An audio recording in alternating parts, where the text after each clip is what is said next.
This episode of UK Low Carb Podcast is sponsored by Deliciously Guilt-Free. Enjoy the show. I'm joined by Mark. You may know him as Keto Ramble at the Keto Ramble on Instagram. He's somebody who I haven't really met until today, but I've spoken to a couple of times via Instagram. He's got an inspirational story, and so when I was thinking about doing this podcast, he was one of the very first names I considered. True story. I thought Mark's got to be somebody on this show, so I'm really, really chuffed that he's on today. Mark, welcome to UK Low Carb. Thank you, Dan. It's a pleasure to be here. I appreciate you saying that. Hopefully my story lives up to the hype. So I just want to see, because we're recording this on video too, I want to see you blush and put that on YouTube. Oh, anyway. Yeah, absolutely. So I just want to start really by asking about your childhood. What was your relationship with food like before low carb? I didn't have a great relationship with food as a child, which caused me all manner of problems, really. Physically with obesity, and mentally caused anxiety, depression, but I didn't know it back then. It's only probably the last 10 years or so that I've grown to know what food is doing to my body and my brain, the effects it has. So yeah, I did a lot of binge eating and comfort eating, all the junk, crisps, biscuits, cakes, you name it. I could sit and eat family pack of crisps or whatever. I could go through a pack of biscuits. It was just what I did. I thought, yeah, that'll make me feel better. And then the next day I'd wake up, lo and behold, I felt awful. So you're actually self-medicating then with food, it sounds. So you're trying to improve your mood because you felt you had to with food. Yeah. Yeah, I mean, medicating sounds a bit like I'm trying to do myself well, but yeah. Unfortunately, it's an addiction, I suppose, isn't it? Yeah, absolutely. It was just sugar, and I didn't know any better back then. And that affected my mood and my general kind of outlook on life, I suppose. And very, very much dictated the way my life went back then. So yeah, dark days. So what brought you around then to the keto diet? When did you find out about it? When did you learn about this? Going back to May, June 2018, there was a couple friends of ours who were trying to conceive a child, and the doctor recommended to them that they went on a ketogenic diet to lose a bit of weight. That would help them conceive. Oh, so a doctor said that to them? Yeah. Wow, that's rare, isn't it? Yeah, I mean, because hopefully becoming more common now, but that's quite a rare thing to have a doctor recommend that to somebody, maybe for weight loss. I can imagine for epilepsy or something, but for weight loss, I've not heard that before. That's encouraging. Yeah. So yeah, I mean, they were advised to go on this diet to help conceive and lose a bit of weight. So they did that, and I'm pleased to say they've now had a child. They've had a lot of complications along the way, but I'm not going to mention their names, obviously. But no, it's fantastic news. They've been through hell with that. So yeah, that's great for them. But so I found out about it from them, and they invited me around for a meal. It was keto, and I was just like, wow, you can eat all this stuff, and you can lose weight, because that was my primary focus at the time. I wanted to lose weight. I was 17 stone. Sorry, what was that? Sorry, how heavy were you at the time? I was 17 stone at the time. 17 stone, yeah. So I was looking for it for weight loss, and then a guy that I worked with was talking about intermittent fasting, doing that along with HIIT training at the gym, so high impact training. Yep. And I just watched him shrink. His reason was he had a health scare. Right. And the doctor said he needs to lose weight. I didn't think he was massive, but obviously there was something going on there. So yeah, that's how he found it. And then, so I got into researching the keto diet and fasting, like religiously, like I proper got my head down. I was like, I'm going to do this. I'm going to focus in. I'm going to get the supplements I need, if I need any, like electrolytes. I really did my research. And so I set about it June 2018, and I went hard, go hard or go home. Yeah. So, I was mixing up this drink. So people that take electrolyte tablets, you got your sodium, magnesium, etc. I was getting that powder from Amazon. Right. Other retailers are available. It's not the BBC, don't worry. No, yeah, that's good. So yeah, big old 2 litre bottle of water, tipping this powder in, shaking it up, drinking this like salt water drink every single day for my electrolytes, which was grim. Yeah, I imagine that wouldn't taste the best. Nah, not at all. You know, it's like I just walked into the sea and opened my mouth. But It'd be a lot cheaper, to be fair. oh yeah, it would do. And you get to go to the beach. Yeah. But yeah, so I got MCT oil. Right. And I was kind of like, I was taking that every day to promote ketone production and help with fat loss. And I was tracking my macros. So for those of you who don't know, that's, you know, your levels of protein, fat, carbs. Had all That's on the my thing that I just want to say, like keto compared to low carb, I find low carb is more, I generally do more low carb than keto, and it does change. But I find when you go into keto, you have to be a bit more, not scientific, but on top of those numbers and things, don't you? Whereas I find low carb is more like a lifestyle, which people think, well, I'll be a bit careful and try to keep it under 50 grams and be very careful about what I eat. So yeah, just going about the macros then. So what were you eating, sorry, when you're doing keto?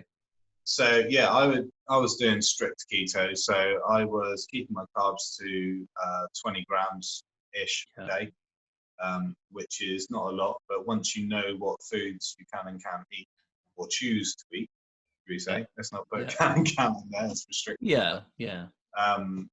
You get to a place where I can't have that becomes I choose not to have that. Yes. You know? Yeah. So. And you feel better on this rather than on that. Yeah, absolutely.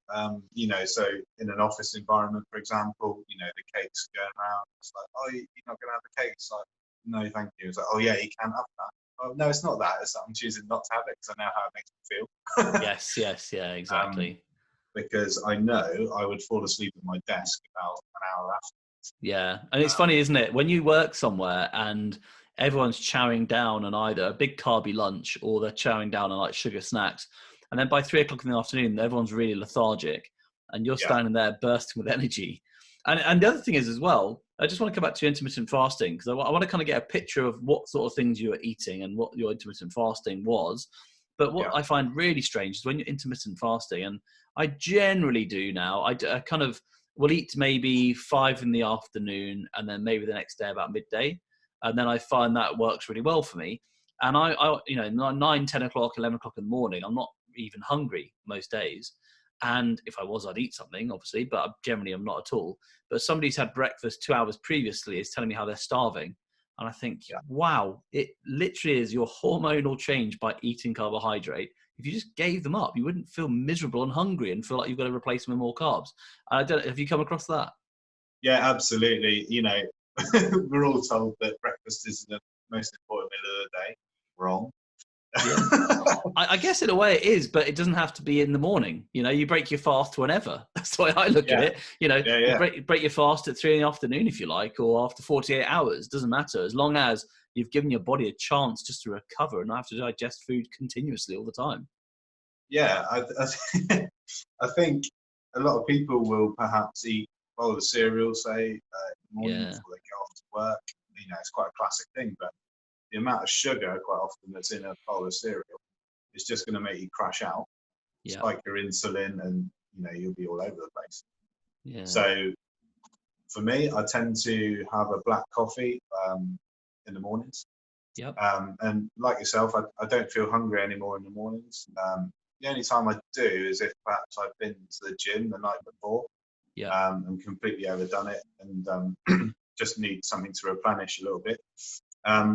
But otherwise, you know, I try and eat at between midday and 8 p.m. Yeah. And then fast until the next day.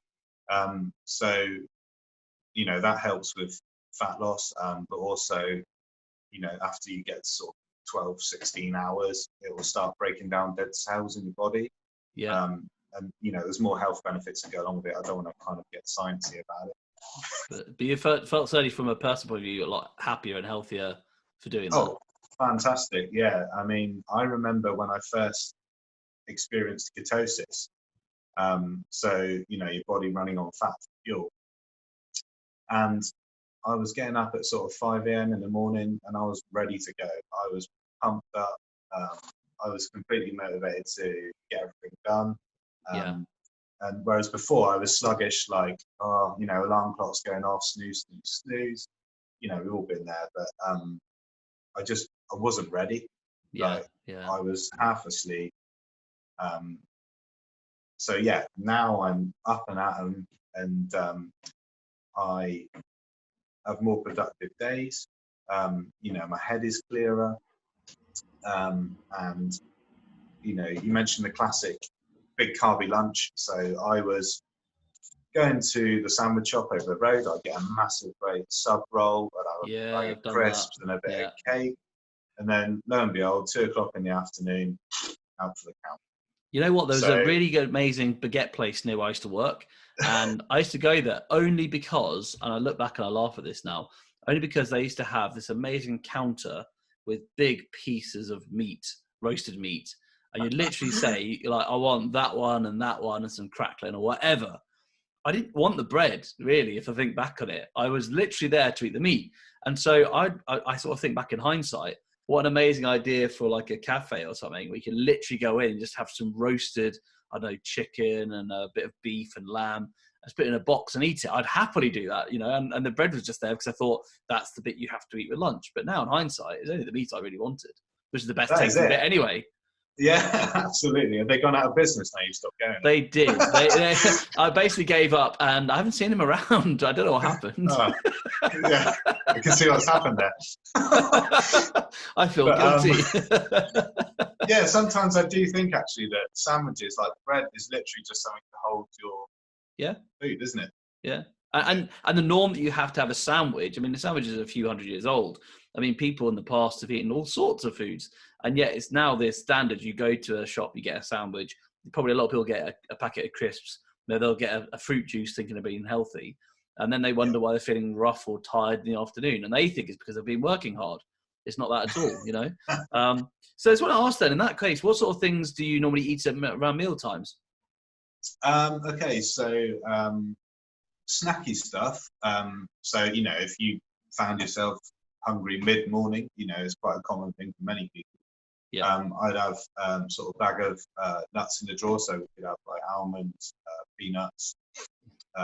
What else do I have? Pecans, stuff like that. So there's good nuts, there's bad nuts, you know, and you can always overdose on the nuts. Well, I say overdose is probably not the right word, but eat too many. Should we say that? Death by nuts. But actually, that's a serious condition. So, it's called an allergy, so be careful. Yeah, if you got a peanut allergy, stop. Don't do it. Don't do it. Yeah. But sort of berries as well, like raspberries. Apparently they're not berries. So I read recently. Oh, really? I didn't know that. Oh. Raspberries, blackberries, occasionally some blueberries. So it's about knowing what's lower in carb, what's better for you than other, let's say, berries or nuts. So if anyone wants any help on that, like I wrote a shopping list out at the very beginning. Oh, wow. Very good. And we'll happily share it on the website then. Is it it's electronic, is it? So you can just copy and paste it onto the website? Yeah, I can just copy and paste, no problem. I've sent that to loads of people because people just go, what the heck can I eat? You know? That's They're brilliant. sat there with a steak and a block of cheese going, what else? Well, is there anything else? I mean, no, that's all you need. I don't know where else you need to go than that, but okay, fair enough. That's fine. In an ideal world, we would just sit and eat steak and cheese. Yeah. The problem is, it's a bit weird when you sort of take out your lunchbox, in the park with your colleagues or whatever, and it's like, oh, I'm just having a sandwich. Oh yeah, okay, I'm just having a pasta salad. Lovely. What are you having? Rump steak. Oh, okay. It's rump steak because it's lunchtime. I saved the ribeye for tonight. You know. It's high living, Dan. That's it's high living. Yeah, exactly. It's a bit like Mr. Bean, isn't it? You know, you sort of sat making your sandwich in the park. Oh yes, I remember that. Oh, that's a blast of the past. With the water bottle and the sardines and everything. I do remember showing that. the age there, but no, there's tons of stuff that you can have and good stuff as well. So like, you know, I once said to someone that I drink double cream out the pot, which is life of indulgence. But I guess the only thing about that I'd say is my wife would kill me and say, can you at least spoon it out? I've got to use that too, you git. get your own pot. That's get your own pot. That's a good idea. I like that. No, don't say that to her. Get your own pot. Too late, I'm telling you. Come on, love. Get your own pot. But so there's tons of stuff you can have. And because it's high in fat, it's going to keep you full. You're not going to be reaching for another cake or biscuit or what have you. So it's so important to know what you can have and what's not so good for you, etc. So if anyone wants that shopping list, I send it out to so many people just to help them get started and stuff. But quite often for people that is a stumbling block.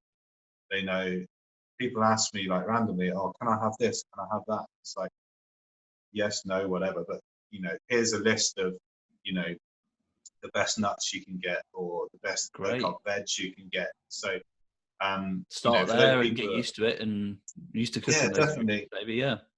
I was quite simple. Brilliant. Okay, I, okay, good confession. cut. I was. I eat quite simply with keto, so you don't have to be elaborate. Like the two guys I mentioned that got me interested in keto and for it to enter my head. They are very good at cooking and baking, and they made such elaborate, amazing, creative dishes, which is great. But for me, I found I go off to somewhere with a pile of not a pile, a couple of pepper armies or something, baby bells, Yeah.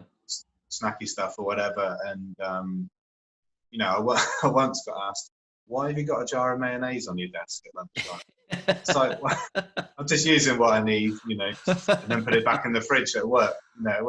Makes a lovely hand cream. It's oh yeah, absolutely, yeah, moisturizer. But no, my point is kind of like you can keep it so simple. Just get a Tupperware, some berries in, a few nuts, whatever. Veggie wise, I would stick to kind of greens. So broccoli, spinach, kale, all that sort of thing. Not greens, but cauliflower as well. That's amazing. There's so much for that. People make pizzas with cauliflowers. I think you've been to this new keto Yes, restaurant. I was just going to say that. So there's a keto restaurant bar in London that opened a few weeks ago. We're now in March, aren't we? But this opened last month in February, and they are incredible. I went there at the weekend, the 29th of February, and I had their pizza. And they do this amazing offer where you can either have a normal size pizza or they can do 3 small ones. I was like, I'm definitely going to do that to try the flavors. And you can tell it's not completely exactly the same as a crunch of bread, but it is amazingly delicious. Their pizza bases are cauliflower based, but you can't taste the cauliflower. But it does give you a good texture, and they're absolutely delicious. Really, really lovely. The only thing is, because I was doing a bit of filming there for them too, they then said when they made a pizza again just for the film, they said, "Oh, you can have that one as well." And I was like, I literally can't. I'm so full. It'd be great, and I haven't had pizza in such a long time. But I honestly can't because I'm so full. Whereas if I'd had a real pizza, probably a Domino's of a larger size, other brands unfortunately are also available, then I think I'd probably be ready for another pizza. I'd be starving, but not with theirs. They really are filling. They're delicious. Yeah, I mean, with normal pizzas, you end up feeling bloated and tired. And that's something I really don't miss, is that feeling of not being bloated and kind of like having to sit down after a meal. And also the weird feeling like when you eat some carbs like rice and stuff where you feel full and then you become overfilled afterwards. The amount of times I went to like an Indian restaurant, I had it's shameful now, poppadoms to start, naan bread and rice. When I was in India... There's no shame here, Dan. Yeah, There's no shame here. when I went to India, nobody was eating naan and rice. They were like, that's decadence there, isn't it? You'd have one or the other. But there you are, like, oh, okay, someone's got a bit of roti, I'll have some of that as well. And then you sit there with your beer and you sort of feel yourself getting more and more full as it's all expanding in your stomach. Whereas I find, like if I had eggs for breakfast, like I did today actually, I feel fine on that. I don't feel overfilled. I feel absolutely fine because it sits in my stomach and I don't feel hungry and I don't even think about food again.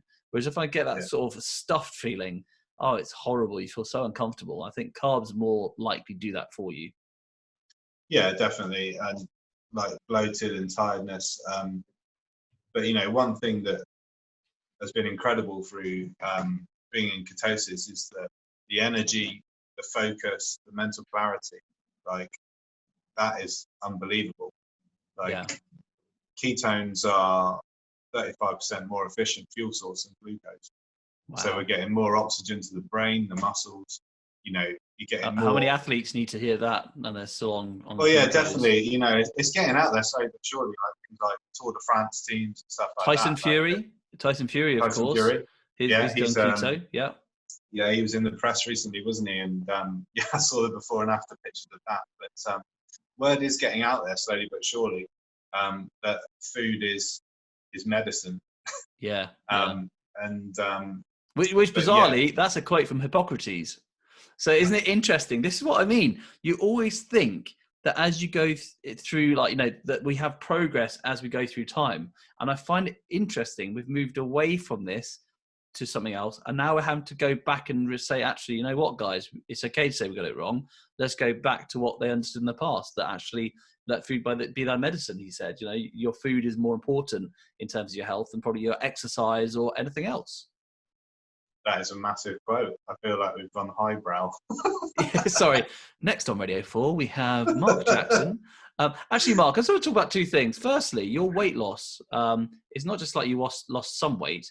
You lost 50 pounds, 22 kilos in Yeah. your money. That is major.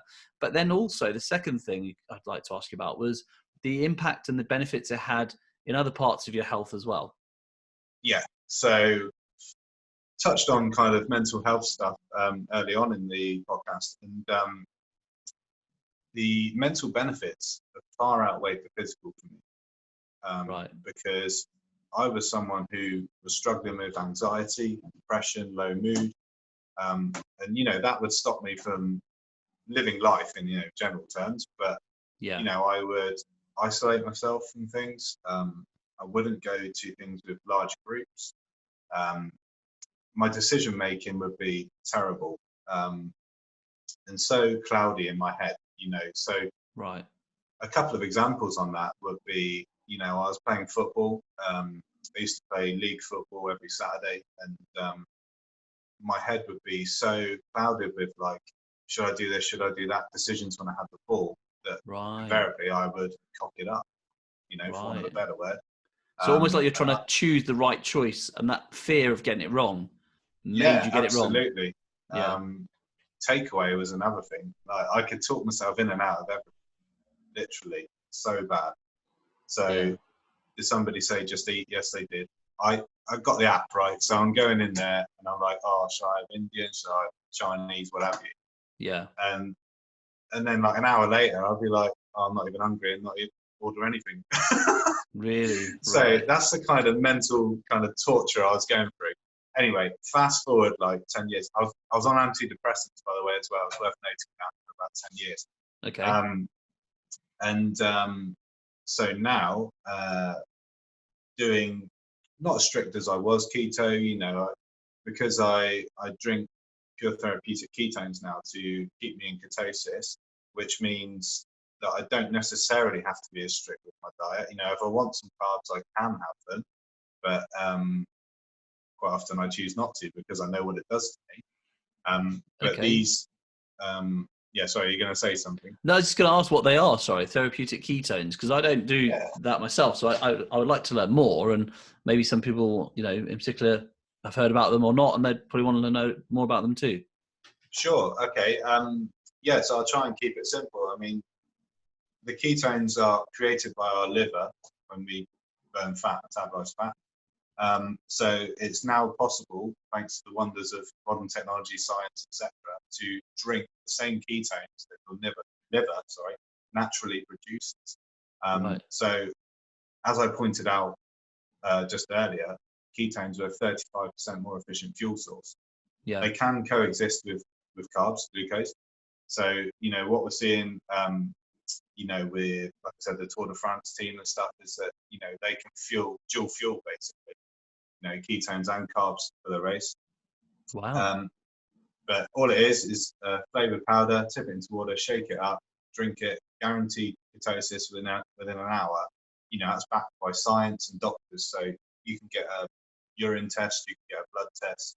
Your ketone levels will be significantly raised within an hour, regardless. So can you explain to me this then? Because I'm a bit ignorant to this. How does that work? Because isn't it true that your body has a preference for sugar to burn over ketones? So if you had this dual fuel idea, doesn't that mean your body would then say, well, we'll deal with the sugar first, and that's why you've got ketones in your blood, and then we'll go to ketones later. Or am I getting that completely wrong? No. So how our body will work is that glucose is our primary fuel source. Right. Ketones are the preferred fuel source. Mm-hmm. Okay, so what will happen is that when you drink the ketones, your body and brain recognize that there's an abundance of ketones. Right. Yeah. But basically, yeah, so it'll realize that there's a flooding of ketones in the system, and it will automatically switch to burning fat if you're running on ketones in under an hour. Oh, okay. So it's the preference that will go for it rather than it's the production of ketones, which is delayed by having glucose in the blood. But you're saying you could have both in the blood if you put them in, and your body would then Yeah. burn that first. So yeah, I mean, so if we're just doing a diet, it's incredibly difficult to get into ketosis Right. just by diet alone. You've got to limit your carbs to 20 grams, and it's going to take you a few days, maybe more, could be weeks, to get into nutritional ketosis. Yeah. When you're in there, that's great. But, you've gone out and had a fat old curry and rice and a naan. Let's get that. Save it for myself. I don't need an option to have that again. Oh my God. Yeah, I know. Just thinking about it now, it's killing me. But, but then it takes you ages to get your diet back in order, get exercise, and burn all those carbs down again until you get to that point. So what I'm saying is, with pure therapeutic ketones, it's just a packet of powder, not dodgy. Tip it into water and drink it, and you're back in ketosis within an hour. So wow. There's a guy recently who contacted me who was trying like a 10-day experience of ketones, and he said, I was really skeptical about this stuff, which is fine. A lot of people are. And a lot of people think I don't need it, which is fine. If you're strict keto and want to stay strict keto for the rest of your life, then that's great. But that's not for everyone. And he's like, I've gone out, I've had curry, I've had a popcorn, sitting in front of a film at the cinema, just drunk these, checked my bloods after an hour, and I'm back in ketosis. He's like, this stuff's incredible. Like, he wakes up, his head's clear, and he's ready to go. He's got more focus, energy, fat loss, mental clarity, he's sleeping better. So many things will improve when they're running on a cleaner fuel source. Wow, interesting. So it's something that I can learn more about then, definitely. I think, I'm definitely a steak and cheese guy, and I'm be happy to have that the rest of my life. But it's good to know there's options out there for everyone, and, some people might find that's right for them. Yeah, definitely. I mean, it takes the weight off of the diet as well. I mean, if you follow a low carb diet at the same time, then, you're even more. You'd be flying, wouldn't you? Yeah. Yeah, absolutely. I can testify to that, and I know a lot of that. Well, it's like over 1 million people that can testify to that now. So it's the technology is just coming officially to the UK in the next couple of months. So okay, so we'll look out for that. And if we follow you on the Keto Ramble, you probably have stuff on there. Yeah, definitely. Yeah, definitely. Loads of resources I can hook you up with as well, and including all science and doctory stuff as well. So. I'm not the expert. No, that's great. Thank you. Right, so at this part of the show then, we normally have a question or comment sent in by listeners. Just out of interest, if you don't know, then that's dan@uklowcarb.com, or you can send it via my Instagram, which is uklowcarbpod. And yeah, we'll read out your questions. This one's anonymous, and you'll probably find out soon why. Dear Dan, in January, I started on the keto diet and really enjoy it. It took me a while to get used to eating eggs and steak as a health food, but I've already lost weight and feel amazing. So far, so good. But my husband is a massive pasta and potato fan and thinks keto is dangerous and wants me to stop. What do you think I should do? It's so hard cooking different meals for the both of us and having that conversation every meal. I think talking about food while you're trying to eat is pretty frustrating at the best of times, really, isn't it? What do you think about that then, Mark? That point there. Firstly, the husband is having a different food, obviously as a big carb fan, thinks it's dangerous. So what do you think about that point? And then secondly, how can she deal with this situation? I think yeah, she obviously doesn't want to incriminate the partner, does she? Anonymous. No. I can what makes that conversation maybe even more awkward. So I can understand that. Yeah. So, yeah, if only I knew who it was. But anyway, so yeah, I mean, something that I noted back along is that if you say to someone, "Oh, this is a keto meal," they'll automatically have some sort of preconceived ideas in their head. Oh, Right. this is like they're trying to put me on their diet. You know, this isn't great. And you know, they may or may not choose to eat it. Whereas if you just cook a meal, you know, for instance, pasta and stuff, there's Aldi do soybean spaghetti. Yes, I learned about this from Gia, who came to the show, and I tried it this week. It's really good. It's Really insane. good. Yeah, I Yeah. love it. You can get that in there. You can get this. Right, what's the pronunciation of this?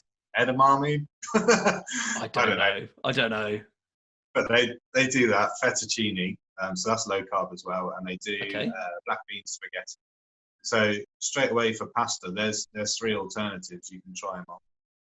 It is difficult when you're one person in a couple, for instance, that has done your research, done your homework, and choosing to eat a new way, because I think the word diet is very restricted to people's minds.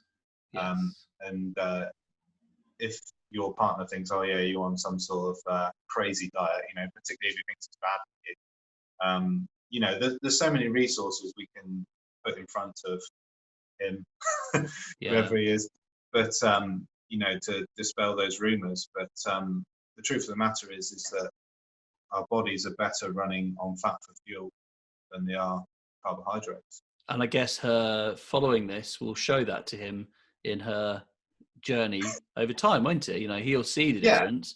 If Rome he wasn't sees built her, in a day. yeah, and if he sees her getting healthier, I mean, it's only now March, and yet she started a few months ago, so I'm sure that she will have, you know, benefits over time, which he will appreciate. The thing I would say to that is, the reason I've set up this podcast is so that we can connect with each other. And I think if I just set this up in Cambridge, where I'm based, and, you know, had a meetup, which we have had a few of them actually, you get a handful of people coming along. But the fact that you can connect online, that you can meet other people like yourself, Mark, you can see on Instagram your progress and your story. And hopefully this podcast can be the same. By hearing stories and sharing, we can realize we are connected, and it should hopefully give you strength. I would hate to think that we're going to be, you know, preaching to people about converting.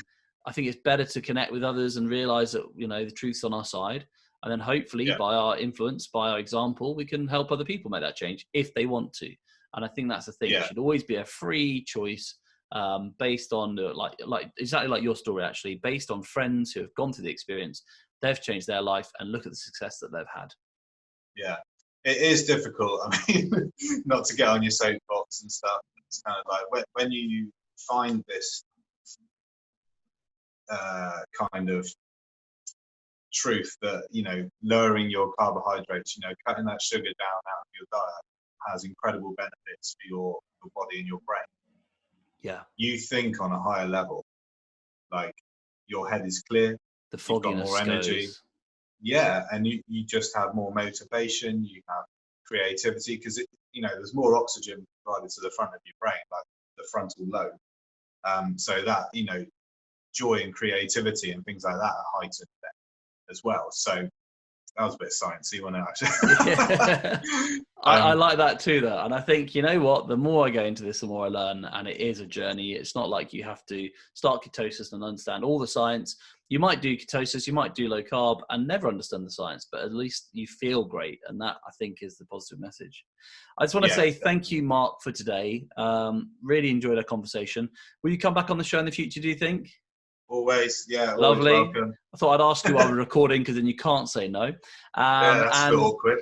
And if you're listening to this and you want to ask anything of my co-hosts, or if you want to maybe make a comment, or if you'd like to be a co-host and share your own story on my show, then please get in touch. So dan@lowcarb.com.